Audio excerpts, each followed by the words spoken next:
Hi, I'm Bongo Ben, and you're listening to the House Culture Podcast. House Culture. Hello everybody and welcome to another episode of the House Culture Podcast, hosted by me, the managing editor at House Culture, Matt Rouse. As ever, I hope you're all managing to stay safe and sane. Things are continuing to change back and forth at the moment, so I hope we can cure some of that frustration you might be having by delivering some good vibes from the club directly into your lockdown life at home. If you're not familiar with House Culture and what we stand for, we are a collective of house music fans who have come together through our mutual love of the beat to celebrate the spirit of house music. Instagram is our home at House Culture Net. That's where you can get up close and personal with us and like-minded individuals from across the world. And if you haven't been listening to our podcast series, where have you been? This second season has been our biggest yet, featuring interviews with legends such as Fatboy Slim, Danny Rampling and Ashley Beadle. Make sure you have a dig through all of our past episodes, and even if you don't recognise the name of the person we're sitting down with, I guarantee you that they will have a fascinating story to tell. Speaking of which, in this episode we're not talking to a DJ or a promoter or a producer. This time we're speaking to a percussionist, a man who has been banging away alongside big name DJs for the past 10 years. It's Bongo Ben. In this chat, we'll hear who it was who first inspired him to pick up some drums. That's where it started, I think. Magic Fingers, it was amazing. I was fixated on it. Everyone's dancing around me and I'm just staring, and it was incredible. That was kind of my first taste of live percussion in a club. The challenges he's faced in terms of honing his skill. I told people and I got laughs. They were like, what are you talking about? I've got no musical background. I didn't go drum school. I've got absolutely nothing. It's come out of nowhere for me.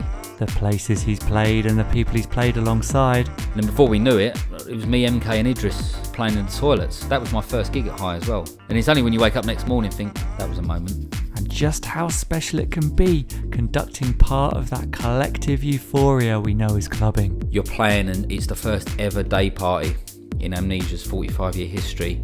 And I've gone on with Jason by just as the sun's setting, and he drops that decor passion. And yeah, I've never felt a feeling like it down my neck and on my arms. I've got goosebumps before, but not like that. As you'll hear, this interview was recorded just before one of the last lockdown parties, which was Clockwork Orange at Magazine. So some of the bits mentioned can seem a bit out of context during these weird times. However, I wanted to keep as much of this chat in as possible as it's such a good one. I hope you enjoy it. This is Bongo Ben. House Culture. Hi Ben. Hi Matt, good afternoon. Good afternoon. Thanks for finding the time to sit down with us on the House Culture Podcast. You've been banging the bongos for a few years now. One way to put it.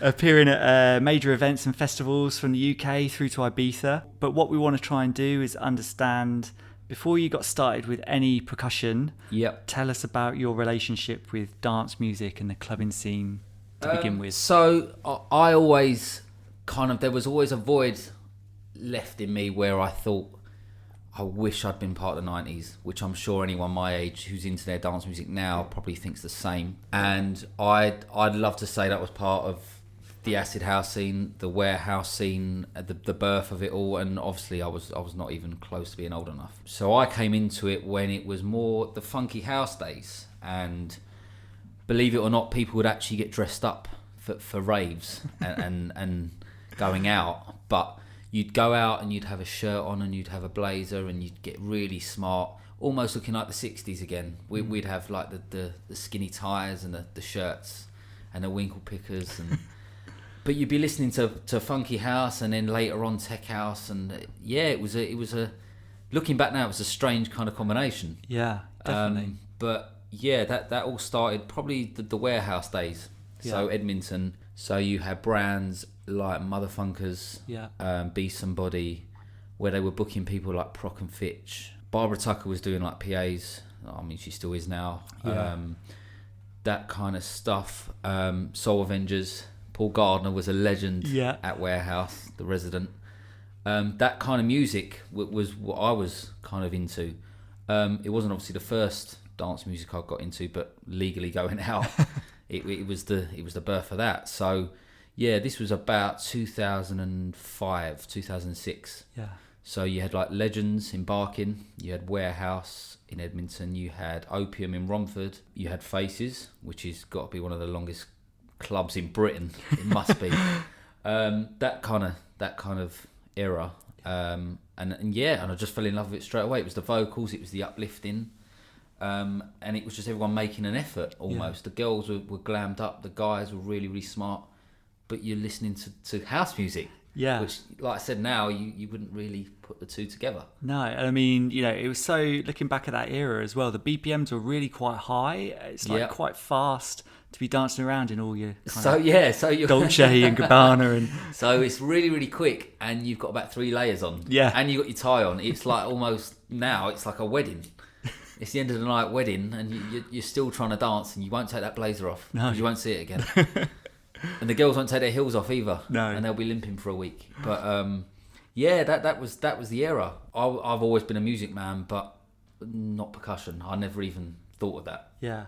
So, I mean, what we found when we've spoken to people in this podcast is that they'll have like a clubbing life or discover the music, and then they'll go out and start buying a vinyl and trying to be a DJ and all that kind of stuff. Was there ever a moment where you went down that route before you started percussion? I collected a lot of CD compilations when I was about 12, 13. Long story short, my brother was one of the founders of Clockwork with Danny and Andy. And it's always been in our household, not just house music, but music. And I got brought up with that with my mum and dad, from Stevie Wonder, all the Motown stuff, to Elton, to Elvis, to Sinatra, to everything really, and then the funk, soul, all that stuff. There's not really a genre I didn't cross. So for me, it was just music from day one, and then kind of I started realising what my brother was involved in, and that was kind of an interest, but obviously I was nowhere near old enough. So you go Woolworths and you buy the compilations, 14, 15 quid as well for like 2-3 CDs. And it was like, I think there was one compilation, I think it was Judge Jules or Tall Paul had done it.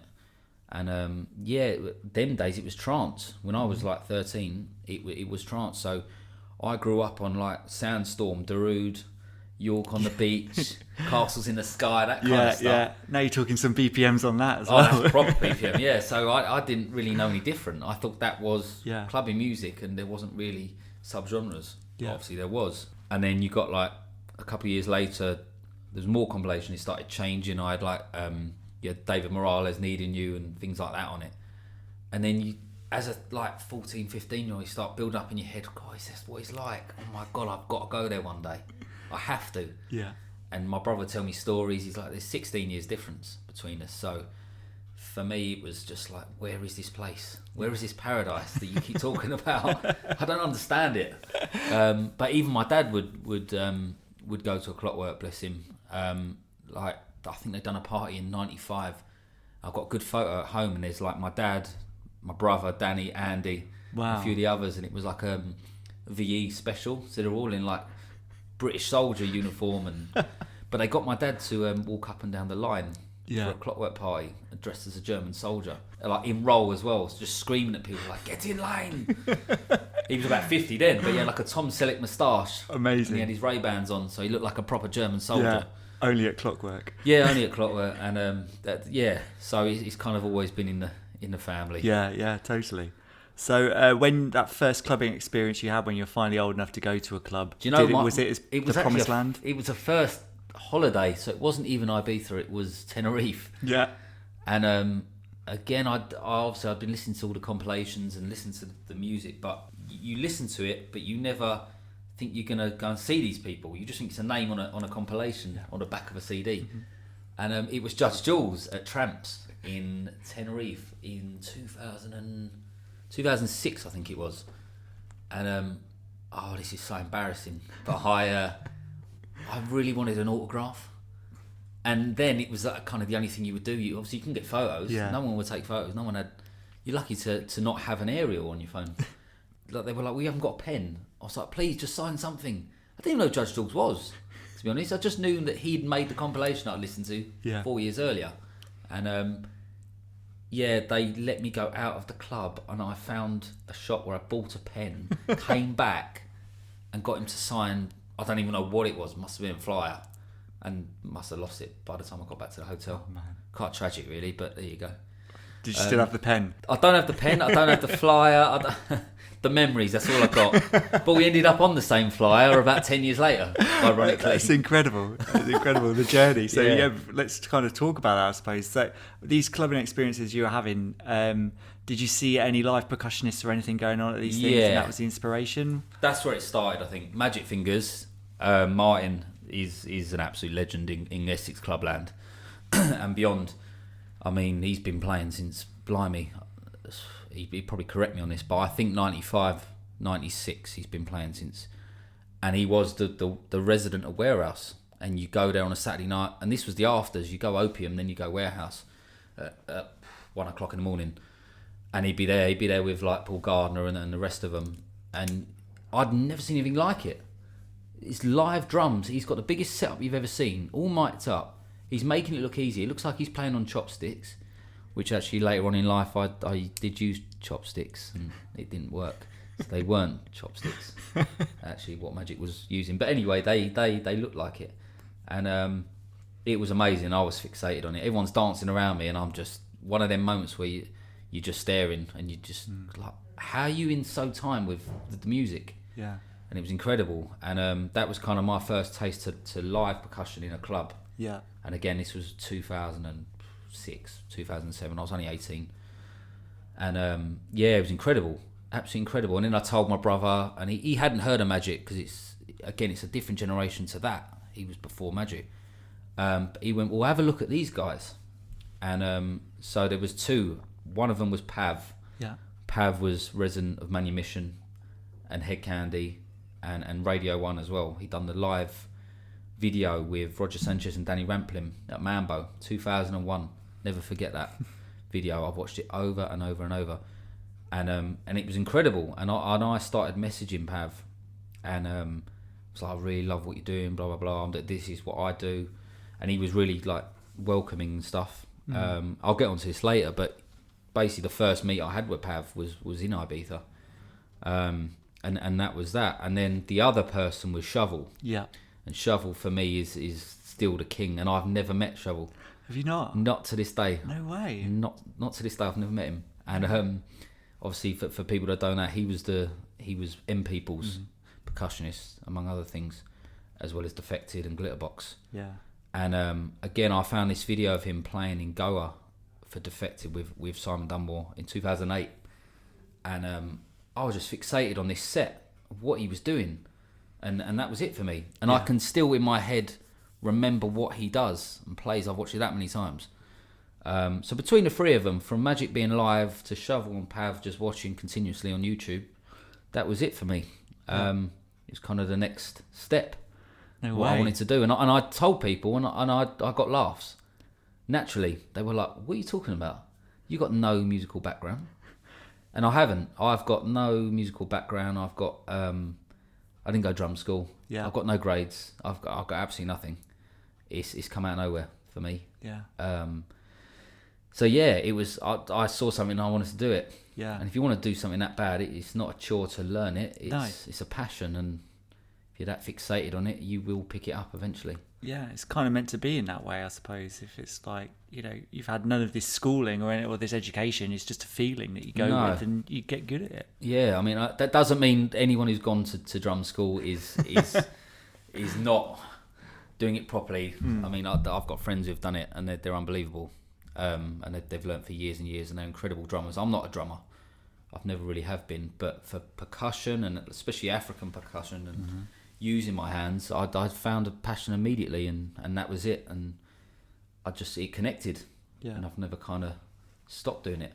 It actually started from just playing on a car dashboard at traffic lights. Yeah, so things like that. What was the first how did you get your first set of bongos, I suppose? It was late 2009, and I actually picked up promoting.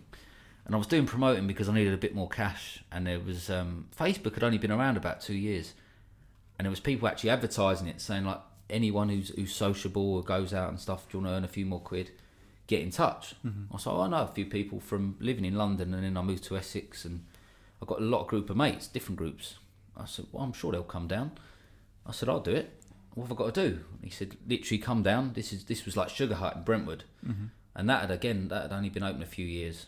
And it was quite an exclusive place at the time. So you had Sugar Hut, you had Faces, you had Opium, and 105 in Epping. And they said, the different promoters, and they said, look, come down. For any name you get on the guest list, you get £1. I was like, £1? So yeah, but you get free drink as well. I went, oh, go on then. So I did that, and this was late 2009. And again, I was in a club, and there was a guy playing the drums.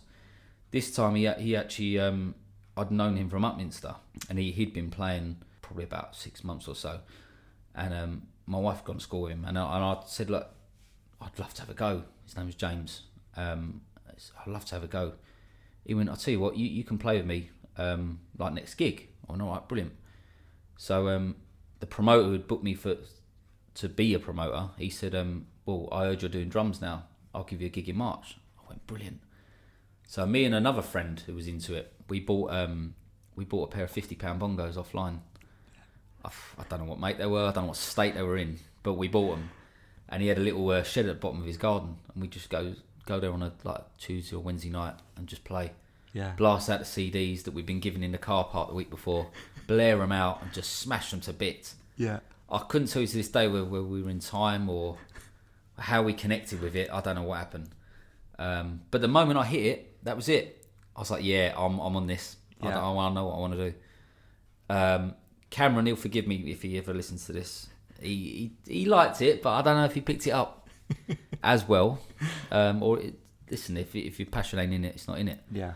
But both of us, yeah, we had a good go. And we actually, before that Romford gig, another person said, would you like to play downstairs at Warehouse?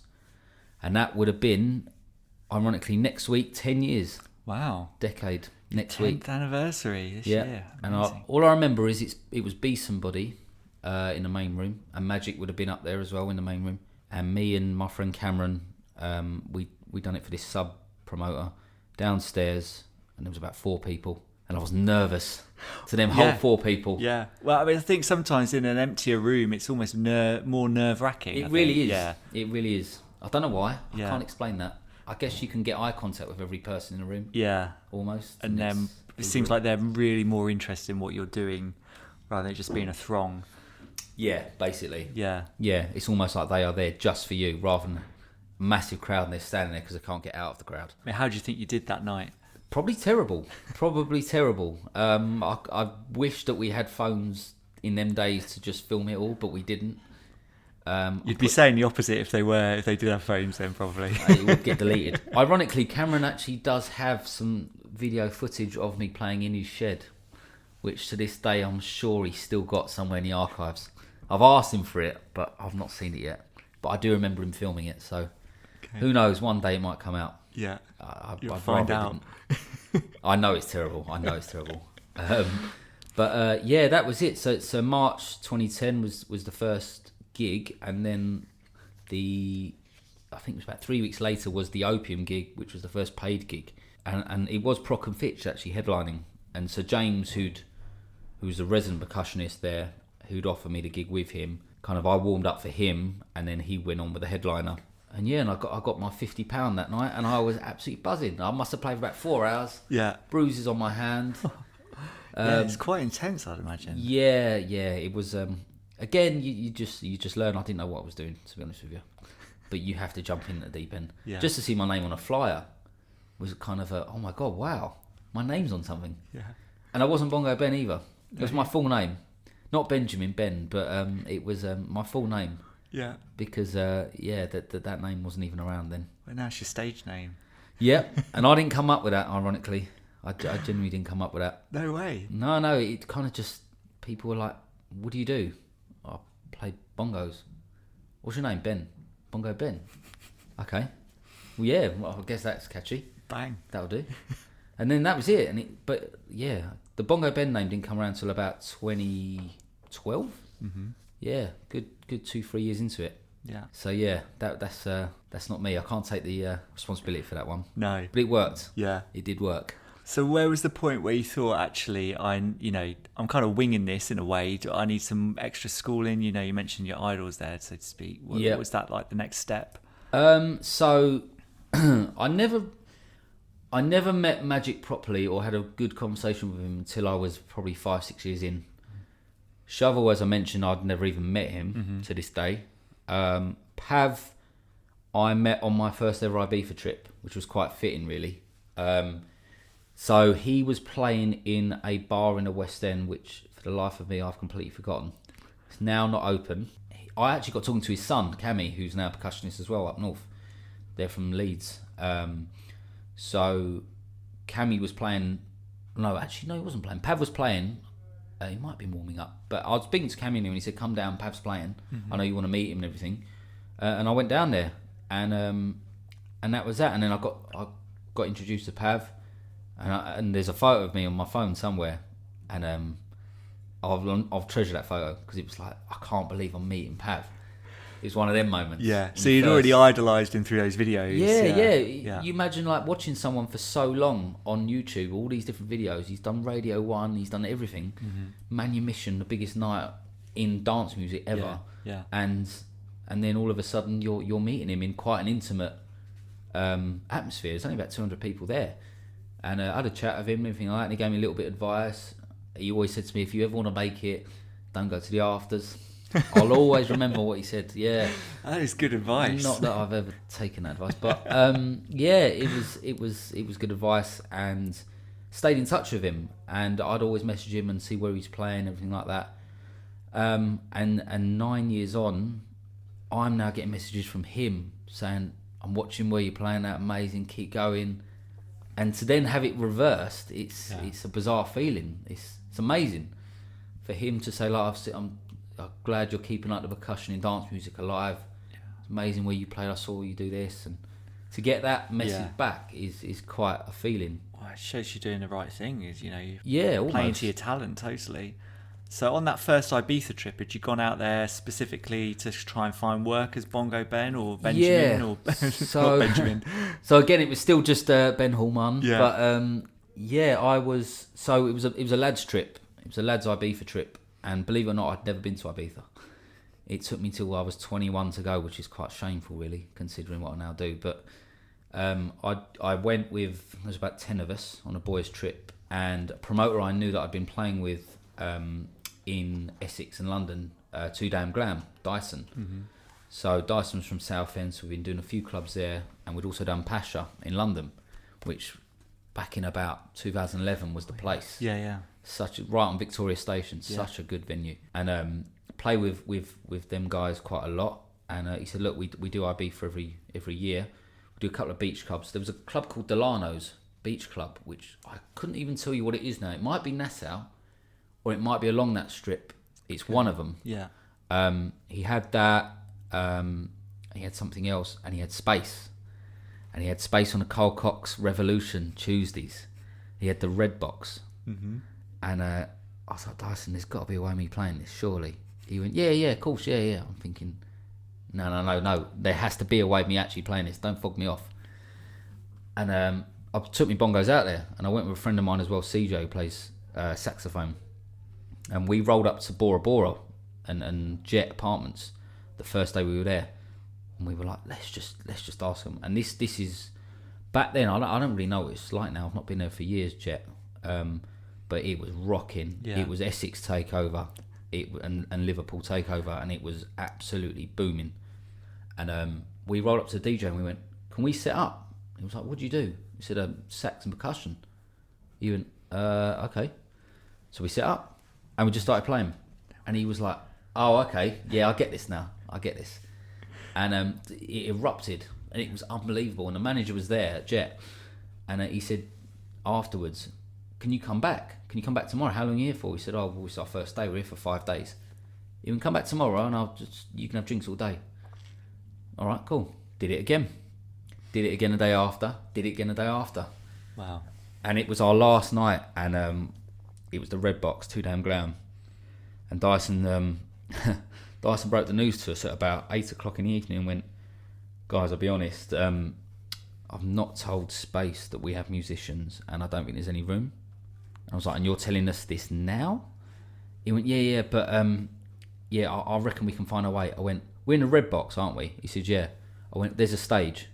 He went, "Is there?" I said, "Yes." I went there on the Thursday night, first night. He went, all right.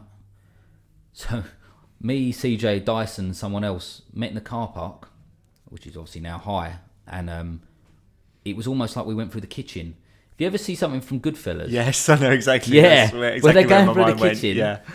and then they're going through like staff quarters or wherever. That was basically it. Yeah. I was only 21, 22, I was naive, but whoever the events manager was then that Dyson was on good terms with, he done us a favour. Yeah. We got AAA, we got taken through the back. I don't know where it was, but we come up and we were right by the red box, straight in. And again, like I said to Dyson, the stage was clear, straight on, and that was it. And we were very lucky to even get a photo, and I'll treasure that photo. The Space logo, the lot, me and CJ with our instruments. Incredible. And that was kind of my first real Ibiza gig, and it happened to be Space, Carl Cox Night. And you know what? It's like many things, you don't appreciate at the time what's going on. True. You have no idea. Yeah. And that was July 2011. And that's a photo that probably can't happen again because of everything what's going on with Space and all of that. So that's treasure that totally. And even the year after, it was not even called the Red Box. It changed again. Yeah. I feel like with Space, the little rooms, they seem to kind of rebrand each year. Yeah. Almost, or every couple of years, or the setups. And that was a photo that it probably wasn't even until months after that I kind of realised. And then when Space announced they were closing, then you realise, oh my God, I've got a photo here. Yeah. I've actually ticked off Space. Yeah. And you'll never get that back if you've never done it. So I mean, in terms of you, when you're rocking up to a gig and you're going to play with someone or you're on the bill, do you have like a foresight of who you're going to be playing with or your preferred partners? How does that kind of work? It probably almost falls in with everything else that's happened in the last 3-4 years, where I've really pushed it as an artist and a brand rather than kind of a money maker. And it's almost like if you break up 10 years into, say, I don't know, into 3, where it's the first 3 are almost a blag. I'm being sociable, I'm getting paid to be sociable, I'm banging some goat skin for a couple of quid and I'm getting a free night out and I'm meeting people. Then you're thinking, okay, I'm earning a bit of money here, maybe this could go towards something. Oh, I want to play here actually, maybe I should start pushing this, start promoting myself. Social media's been born. I'm going to take advantage of this. Then it's the last third where it's, hang on a minute, what do you want to do here? Yeah. I'm an artist, I need to push this now. You're a brand. Yeah.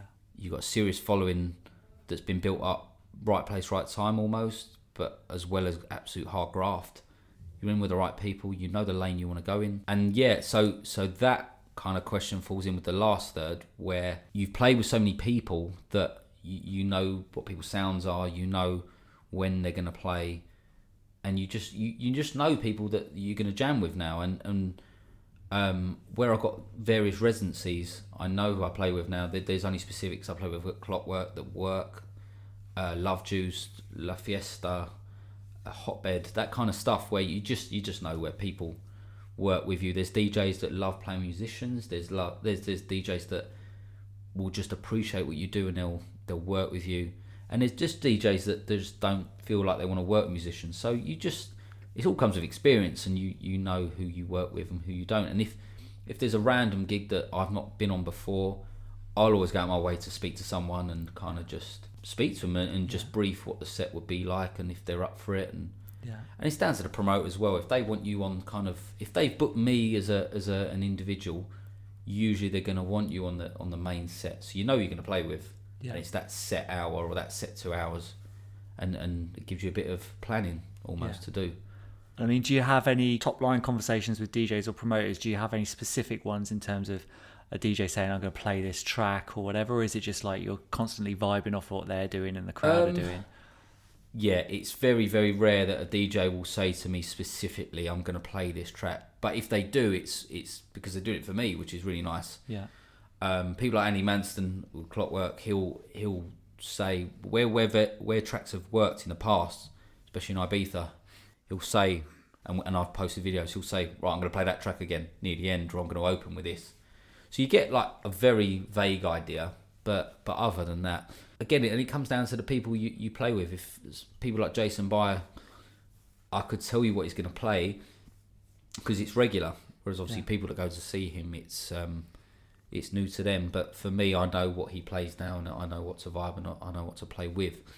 But they don't tell me. It's kind of just right there, right now, kind of all improvised on the spot. That's literally is. Shovell actually quoted once and said it's knowing when to not play is key, and I've always lived by that. And it's taken a few years to do that, but less is more a lot of the time. And even Pav told me that as well. Less is more, and it is the element of surprise. You'll get percussions that people just play and play and play, and it's an overkill. There's no element of surprise anymore. Well, it's like that added spice, isn't it? It's like, there could be a great vibe in the room, a brilliant track that's playing, and then you're not doing anything, and then the bit that you come in on, that just elevates things just a little bit more. That's all your job is. It's not your show at the end of the day. You're there to complement. You're there to support the DJ. And I mean, Pav even come out with another quote once where he said, I make bad DJs look good, and I make good DJs look amazing. It's a good attitude to have, almost, and kind of that is your job, because you're a support act at the end of the day. It's not your show. So all you're doing is making them look good, or even better than they are already. Yeah, I mean, have you had any hurdles to overcome in terms of having a chat with a DJ and they're like, actually, I don't want you to play, or I'm not into percussionists?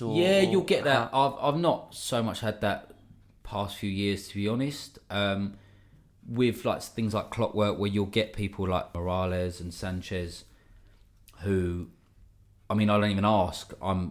Andy or Daniel will say, look, they don't want musicians. I'm like, that's cool. I kind of in my head knew that already. I know who I play with at Clockwork and other events, so you don't even assume it anymore. But then you'll get surprises, and you'll play with headliners that will go, are you going to jump on with me? And it's like, yeah, okay, cool. Didn't expect it, and you take it for what it is. But I just don't assume, to be honest. I've got you have your regulars, and you have the people you vibe with, and if there's headliners that do want to do it, which there is some massive headliners that want to vibe with percussionists, then you go with it and you take that chance. Has there been a moment where you've been like, holy shit, this guy's asked me or this girl's asked me to play? Funnily enough, last summer, Idris Elba was one. Again, that was a massive surprise. My brother-in-law, he's a professional racer, so he had mixed with Idris on several projects, including like driving programs on TV and stuff.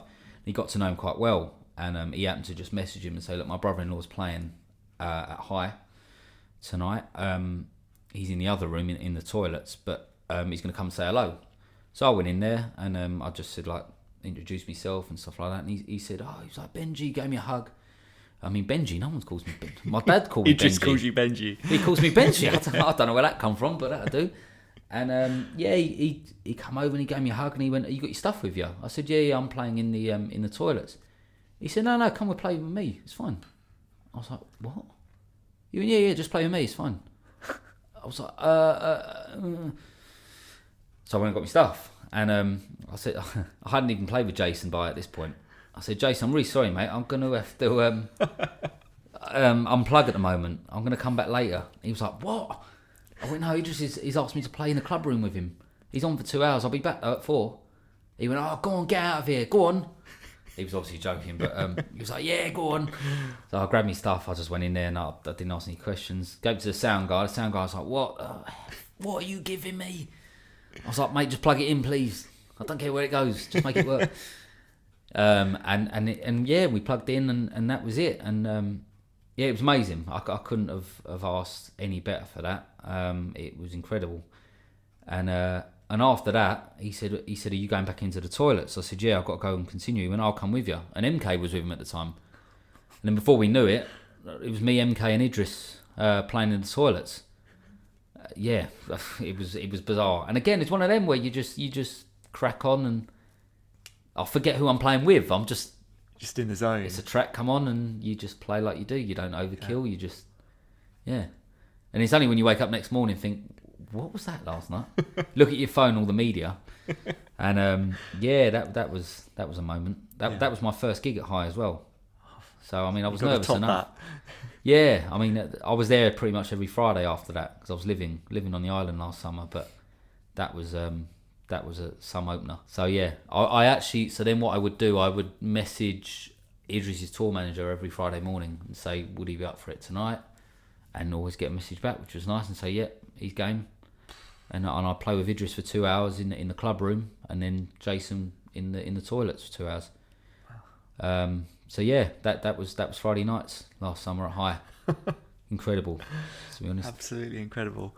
I mean, I know what you've got coming up in later on this year. We'll kind of come on to that, but in terms of like obviously getting that call at last minute from Idris Elba, and it's like a holy shit moment.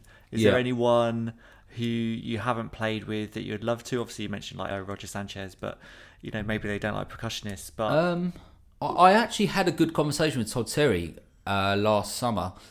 He'd come along with a friend to Ocean Beach or O Beach, and he'd seen me play, and I got off, and he was like, "Oh, I love what you do, blah blah blah. Why don't you play for Defected?"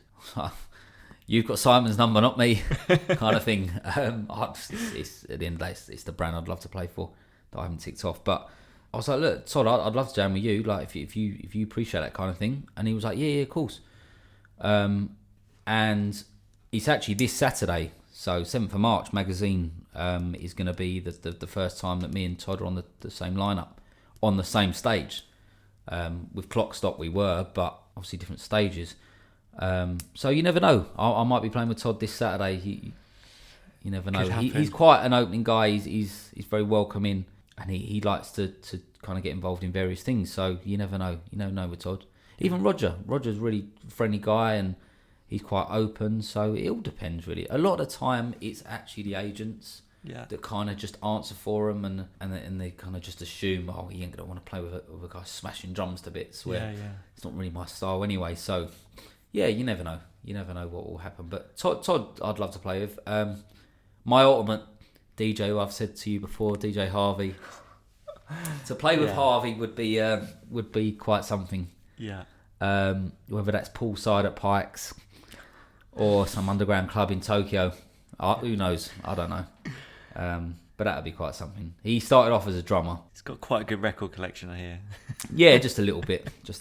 So you never know. Well, I mean, you know, you put this positivity out there in the universe and it comes back to you. I think you're an example of that, totally. Yeah, sometimes it's not overthinking, it's not looking into something too much, it's not trying too hard, it's just go with it, and sometimes luck's on your shoulder. So I kind of feel like I jumped ahead a bit there, but in terms of like you're talking about the 10 years, like the first third, the middle third and the last third, what was... Yeah. Before you started to like think, hang on, this is starting to earn me some money here. What was the day job at that point? You had another life outside of being a percussionist. Yeah, so I worked for a courier company. I wasn't driving the bikes or anything. I wouldn't trust me behind any sort of wheel. Yeah, I was working it was like account management. It was like logistics. So it was quite a stressful job, to be fair. I do a lot of overtime, and there'd be times where in them days clubbing was 7 days a week, and I think in my generation kind of just got that last part of it where you could go out any night a week and experience it, and I'd be doing that quite a lot, and if I wasn't working I was clubbing and just networking and getting to know people, and I was getting in at 5, 6 in the morning. I was getting up at 7 o'clock.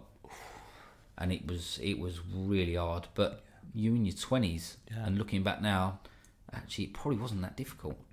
You don't remember how hard it was, do you? It's just you did it. And I remember having gigs up in Mayfair on a Tuesday, Funky Buddha, and I'd drop CJ home sometimes, and I'd be getting in at 6, then getting up at 7, and then Wednesday I could play somewhere like Sheesh in Chigwell when that started going. Thursday you could be in Romford. Friday I could be at Mojo's, Funky Mojo's in Woodford. Saturday I could be at 195 or Opium. Then I could be at Warehouse. Sundays I could be at Sugar Hut. And even Mondays you could go to Chelmsford if you wanted, in Q Passa, which I think then became Purple Lounge, which then became Citizen, which I played all of them. Yeah. Shows my age. But yeah, you could go out any day of the week, and I would do that. And yeah, I had a day job as well, and that was quite tough. You couldn't do that in your 30s. Yeah. You just couldn't do it. Again, you're only going to get to a position you're in by knowing people, introducing yourself, going to all these venues, getting your face about, and that's what it's about. And it's almost like I feel sorry for upcoming DJs now, because there is less opportunity. It's almost like you have to cram everything into a Friday to Sunday now. Yeah. And you've got to go to 2-3 events a night. And I know DJs that do that, and they network when they're not playing, and they'll go and do a day party, then they'll go and do late evening, then they'll go and do the early hours. And fair play to them, it's amazing. Because if you want it, you'll do it. Yeah. I was just lucky that I could kind of spread it out over a week. But yeah, I've always had a day job, and to this day I still have one. If anything, if not the financial side, it's the mental side of it, and it keeps you grounded, and it just it keeps you kind of just flowing. Because if I didn't, I don't know what I would do. I don't know whether I'd lay in bed till 12 lunchtime. I'm not a gym guy. I mean, you've only got to look at my Instagram. I'm not a gym guy. I'd rather spend all my money on shirts than gym memberships. But yeah, it's kind of one of them things. If I didn't have that, I would probably be bored. Yeah. I may make music. I don't know. I'd love to make music. I have done collectively with other people, and I'm done alright out of it. But yeah, it's at the end of the day, it's not. You're not playing live. It's not. You don't get that buzz still. No. I'm not a producer. Yeah. I've always had a day job, so it's not easy. Yeah. But like we say, if you want something that much, then you sacrifice, whether it's sleep, whether it's money, whether it's anything. Yeah. Opportunities, you have to do that if you want to get to somewhere. So what's been, aside from the Idris Elba story we just heard, what would you say has been like your biggest career moment so far, or is it still yet to come, would you think? I'd like to say it's still yet to come. Absolutely. Probably Amnesia last year as well. One of them times for anyone that's seen kind of that short promo video I did with Mark de Groot, where I just kind of rounded up the year.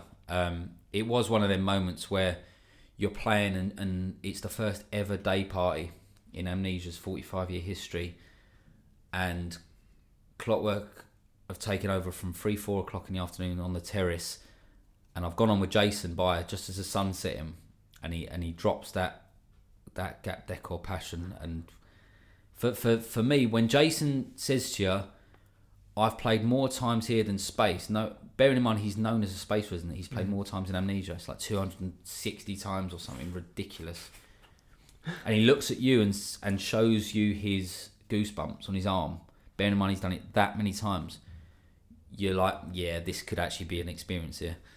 I've never felt a feeling like it down my neck and on my arms. I've got goosebumps before, but not like that. It was weird.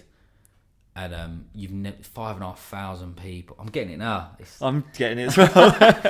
5,500 people, and the roar. I've never heard a roar like it in my life.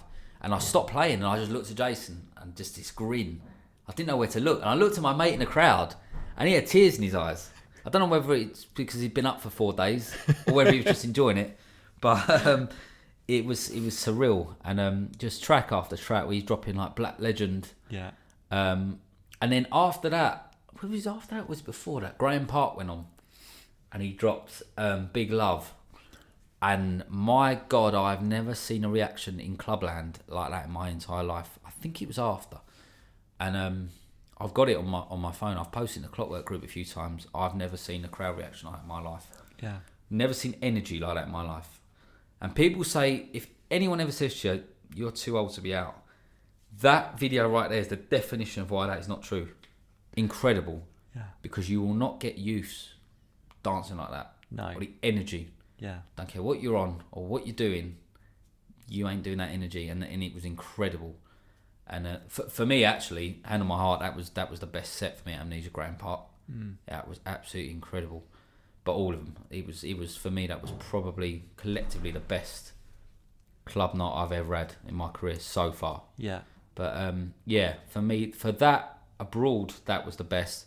But Clockstock Festival as well last year was So by the time this goes out, you'll be out there. I'll be way into it. Yep, probably hairline further back, paler than I went out, and liver damage. But there you go. I'm sure my hands will still be intact. That's the main thing. Well, yeah. I mean, you did mention actually something I wanted to ask you about, like your hands hurting and like goat skin. But what you play now is electronic. Now it's a different sort of injury. So yeah, previously it was goat skin. So you're constantly just force on it is relentless. And I remember actually the day before Space in 2011, and I'd split my finger from the top to the bottom, literally all the way down.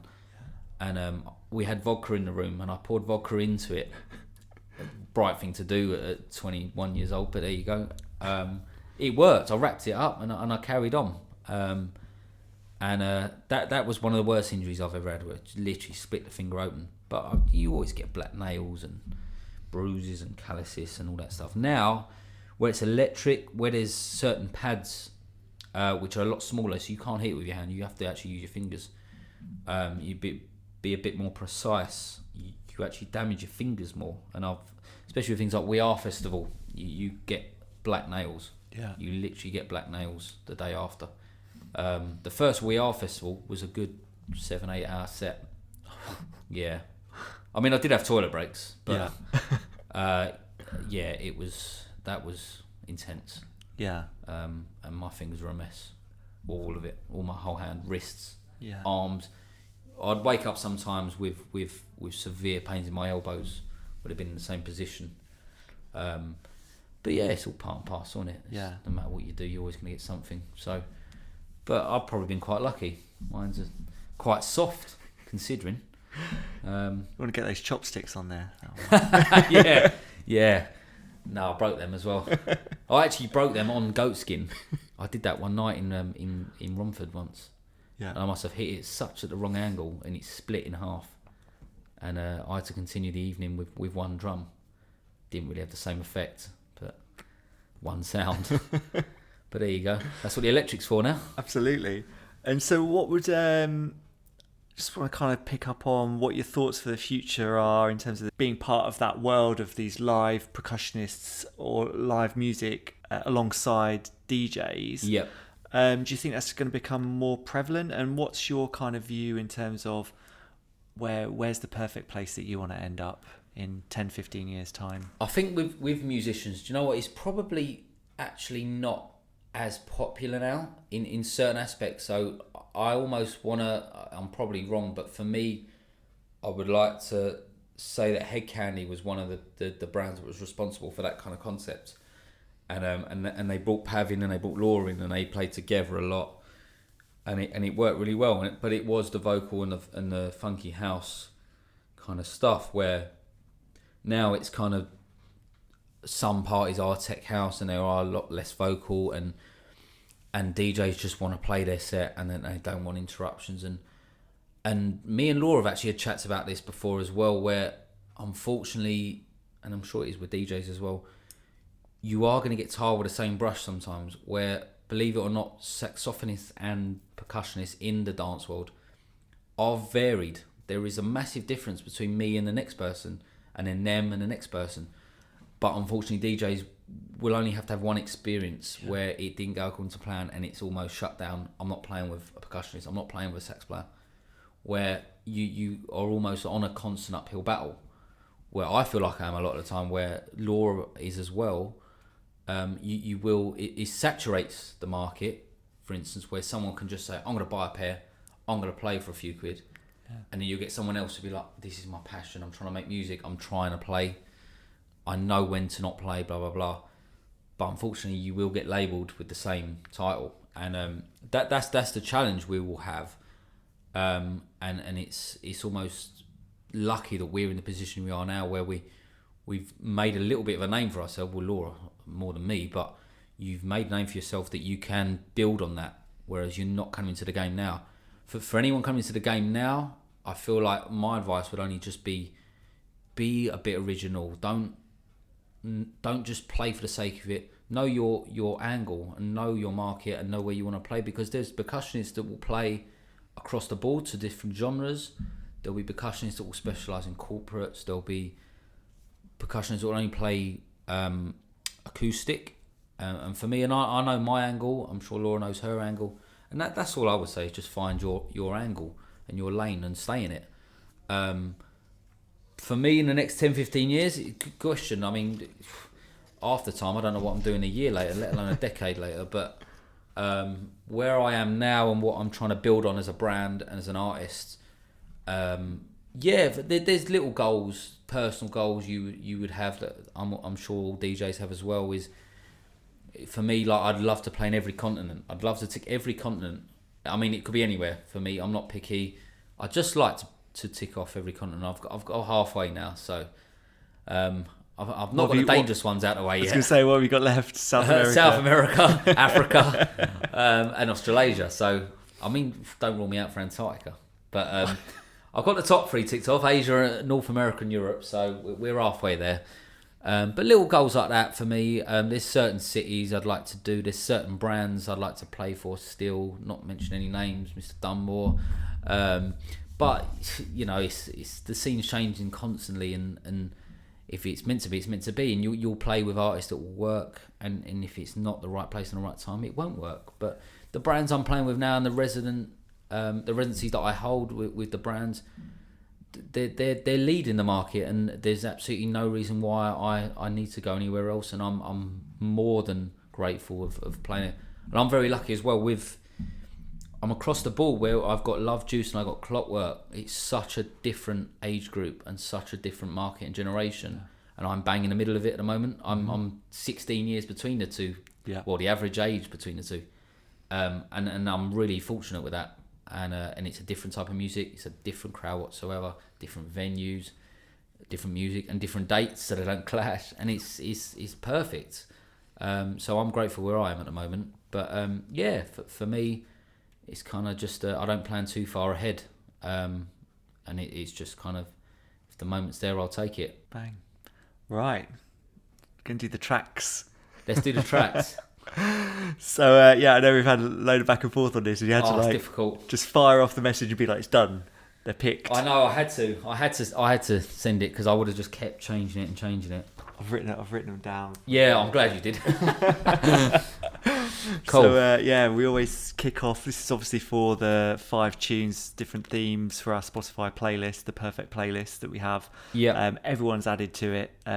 We always get the catalyst, the one tune or a tune that originally got you into house dance music. What have you chosen? Tell us about it. So I've chosen Chicane Saltwater. So again, going back to when I was shopping at 13 years old in Woolworths, spending, I don't even think it was paper round money. I don't know what it was. Probably my mum just leaving money out. I don't know. Anyway, so I would spend money on compilations, and that was the first track, #1 CD1. And I played it, and I was like, what is this? Yeah. Bearing in mind, like I said, I'd been listening to like trance, and it is obviously, Chicane is known for that kind of stuff as well, but it was like I couldn't describe it at the time. It was just, what is this genre? What is this music? It really chilled me out. But at the same time, it took my imagination somewhere, back to this island that my brother was describing that I'd never heard of. But yeah, it was one of them, and I'll never forget Chicane. I love all Chicane's music. He's an absolute genius at what he does, and all that type of music. I've always been to like the Moby stuff, and like 07, just chill out. I love chill out music as well, and for me, he's the leading guy, and yeah, that was the first track I ever remember on that compilation. Got me into dance music. It's a good opening track as well. It's got that ethereal. I think it's a sample from Clanad, like an I Irish think band. Yeah, it's nuts. Right, what's the next one on there? Is it the floor filler? Yeah, the floor filler. Again, like I said, it had to be for me. Pete Heller, Big Love, the David Penn remix. Yeah, and going back to that story, Graham Park dropping that last summer at Amnesia. 5,000 people on that terrace. Still daylight. Sun's going down. And that piano drops, it just gives me goosebumps every single time. Such a fantastic tune. And yeah, it's lived on in so many incarnations over the years. Yeah, absolutely. Pete Heller must be just smiling constantly. But yeah, it's just one of them, and it was just one of them moments where everyone's looking at each other, grins, goosebumps. just the euphoria and the love in the air. Well, I mean, that's what it's all about as well, isn't it? Like just looking at that person next to you on the dance floor. You've never seen them before in your life. No. And just having that moment where you're all smiling and listening to some fantastic music. Yeah, it is literally a matter of unity.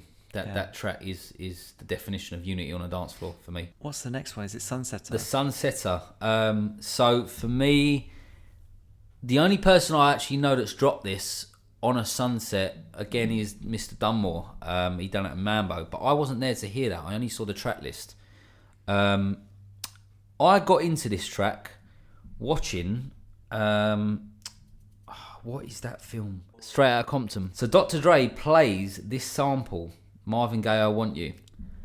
It's the first time I'd heard it. I was like, my God, what is this? Yeah. And it's I got love some Marvin. Great percussion on it as well. Amazing percussion. It starts with the percussion as well. Yeah. And I heard this track and I was like, oh my God, what is this?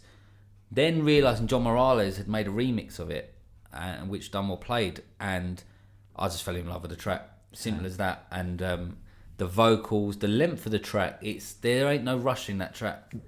It's so relaxed and calm. You got your percussion, you got your vocals, and just the tune and the melody. Yeah. It's just incredible, and it gave me goosebumps, and I've played it myself at sunsets, sitting on my balcony last summer. Yeah. Just chilling with it. It's such a laid back track, but so soulful. Yeah. I mean, I hadn't heard it for a long time, and then obviously just before we sat down, I was like, I'll listen to all your choices. Yeah. And I was like, I had to listen to the whole 9 minutes of it. It's incredible piece of music. Yeah. Yeah. So the Tearjerker. Tearjerker. I've got to say this one before I actually say my choice, because I would have done this otherwise. Mr. Brandon Blocked stole mine. Joni Mitchell, unbelievable. Yeah, I'm not going to go into it because it actually makes me upset, but it's a very moving track. Very fair enough. That's all you need to say. Yeah, very moving track. He knows the track. Yeah. That was his. But yeah, for me, again, I'm going to go back to another house track, and again, I'm going to go back to last summer, Gat Decor Passion. Mm-hmm. And it's one of them where it will actually get me emotional. It doesn't just get you euphoric. It doesn't just make you dance. It doesn't just make you jump up and down. It's just that it gives you goosebumps, and it puts them hairs on the back of your neck, standing up, and that will always stay in my memory no matter what. For me, that is my tearjerker. It will make me emotional. Do you prefer the vocal on it or the original? Original. Yeah. It's got to be the original. Yeah, it's just one of them. You can hear it coming in as well if it's mixed properly, and you can hear it, and it's you just get ready almost, didn't you? Yeah, like you can start it from the beginning. It has got that great drop in, like the string straight off at the beginning, or you can start from the beats, and like you say, it's got that kind of rolling beat on it. Yeah. When you hear that coming in, you start jumping, don't you? Definitely. Yeah, absolutely. My last tune. So again, obviously, if I was a DJ, never say never. End of the night, for me, one track I would play is Prince's I Want to Be Your Lover, the Dimitri from Paris remix. It's just one of them where I don't know what he's done to the track other than add the crowd, which really emphasises the atmosphere. Yeah. It's just brilliant. It's one of them where it just gets everyone going. We had it at Lovejuice's 10th birthday at Electric Brixton a couple of years ago. Sammy Porter dropped it, and it was just... No one saw it coming, and it just such a mood booster, and everyone was like, it's the end of the night. And he dropped that and was like, do you know what though, it's in the night, but my God, how do you end on a track better than this? Yeah. And it's just again, it's a feel good track. I've heard it a couple of times since then as a last track, and for me, it's not many better. And it doesn't have to be house. It's not slow at the same time. No, it's just a mood booster, and it's brilliant. And obviously Prince is who he is, so yeah. You're not going to get much better than that. No, and I think like you say, it's got that crowd on it. I think he's taken like a live version and bolted it together with like the original somehow, and it just emphasises the atmosphere massively. It just drops in as soon as he's got the crowd singing on it. Yeah, it's really good. It's like it adds another 10,000 people to the crowd. Yeah. Amazing. So yeah, incredible for me. Good. Okay, so that's it. But we have one final question, and you're part of house culture, house music culture, dance music culture. Yeah. Doing what you do. What has it brought you in your life? For me, on a personal level, it's kept me going. I've not had an easy few years on a family level. So for me, it's not just a distraction. It's a project. It's your life project. You put everything into it, and it's your way out. And music saves so many people. Yeah. No matter what the genre, music saves people, and it will continue to. And for me, that is what I turn to, is music. Whether that's performing, whether that's listening, whether that's just watching. It's a way out for me, and it's really, really helped mentally and physically. And I've only really just started appreciating it the last few years, but it's an eye opener for me. And a lot of people think that as well. I think that you can work so hard, but it only gets to about your 9th or 10th year before careers can sometimes start. And that's where I feel like I'm going right now. And I can only put that down to music and where we are on the scene. So yeah, I'm grateful for the people around me for pushing me into that as well. So we'll see what happens. Can't wait to see what happens. Yep, I can't wait either. God, we'll see. Brilliant place to end. Yeah. Perfect. And that's great. Thanks, Matt. I'm sure we'll be having an interview in about another 10 years. We'll see where you are. We'll see where I am. Yeah, I won't have any hair. Neither will I. House culture. Amazing stuff, right? Let's hope we can look back on all of this in 10 years and really appreciate the scene we're going to rebuild out of this current situation. Want to personally thank Ben for taking part and for sharing that goosebump-inducing Gat Decor story. I've been chatting to him recently, and he has been playing out at the few events that have managed to take place over the past few months, but obviously we all need to club together and support this scene once we're able to get out and dance again. For the completists amongst you, the name of that bar in Ibiza, San Antonio that neither me nor Ben could remember, you know, the one that Sam Devine was discovered in, it was of course called Hush. I hope some of you weren't screaming that answer out too loud. However, if you do want some tunes that you can scream along to, be sure to check out our perfect playlist on Spotify. All you need to do is open up your Spotify player, search for House Culture Perfect Playlist, and here you'll find all of the tunes that Ben and I chatted about, as well as submissions from all of our previous podcast guests. Make sure you follow it to stay up to date with what is becoming a truly essential selection. But I must mention that Ben's choice for his final track, the epic Dimitri from Paris remix of Prince's I Wanna Be Your Lover, is not on Spotify, but you can find it on SoundCloud, so enjoy it over there. Once you've tucked into all of those tunes, please help support the House Culture podcast by loving, liking, tweeting, sharing and rating or reviewing us on Apple. As I always say, this last bit is really important. Please help make a difference, and if you say something good, we'll give you a shout out on the next episode. This time around, I'm giving a shout out to Austin Wallace, who got in touch on Facebook to tell us that he thought our Mark Archer interview was one of the best audio history lessons he had ever heard, and that not having listened to any kind of podcast before, he is now hooked. Well, Austin, what more can I say? Thanks so much for that. Our work here is obviously done, apart from continuing to create new episodes for you to listen to, of course. And finally, don't forget, if you want to get in touch with me, Matt Rouse, you can contact me directly on Instagram at DJ Matt Rouse. Thanks for listening, stay safe, and see you next time. House culture.